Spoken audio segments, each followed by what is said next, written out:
Welcome to Win Palace in Macau. Paano pumunta doon? From bus station, sumakay lang po kami ng 102X. Diretso na yon. Hintayin mo lang yon at makikita mo. Diretso yan. $6 lang Macau or Hong Kong dollar ang pamasahe papunta doon. Lahat naman ng bus doon ay puro $6 lang. Sa totoo lang, ang tagal ko na dito at pabalik-balik na rin papuntang Macau, pero ngayon pa lang ako nakasakay ng tinatawag na Skycab. Yung Skycab na yan kasi pinipilaan ng sobra-sobrang ang daming tao. Pero since yun ang inuna namin, kaya nakasakay kami. Yan. So pagkasakay namin doon, makikita namin yung panoramic views. Ang ganda talaga din yung views. Makikita mo doon. Hindi masyadong maganda yung lightning nung fountain kasi patanghali kami nung nakarating kami doon.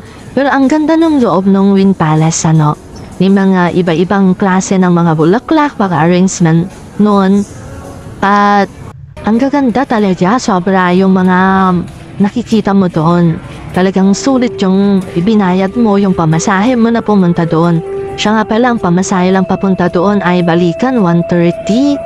Tapos lahat ng sinasakyan mo ay 66. So, bali, at ano pa doon basta lahat ng pupuntahan mo ay puro $6 lang. Either Macau or, Hong Kong. Basta magbaon ka ng bariya, yun lang yun. So, may mga spa din doon at meron dining.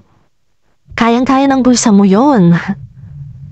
Natatawa nga kami nung kasama ko kasi nga, sabi ko, kakain tayo dito parang mukhang Pero, thanks God kasi nakakain din kami sa loob. Pero hindi sa Win Palace kami kumain. Mamaya, sasabihin ko din.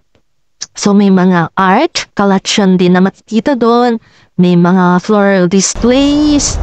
Talaga yung meron siyang performance like. Thank you!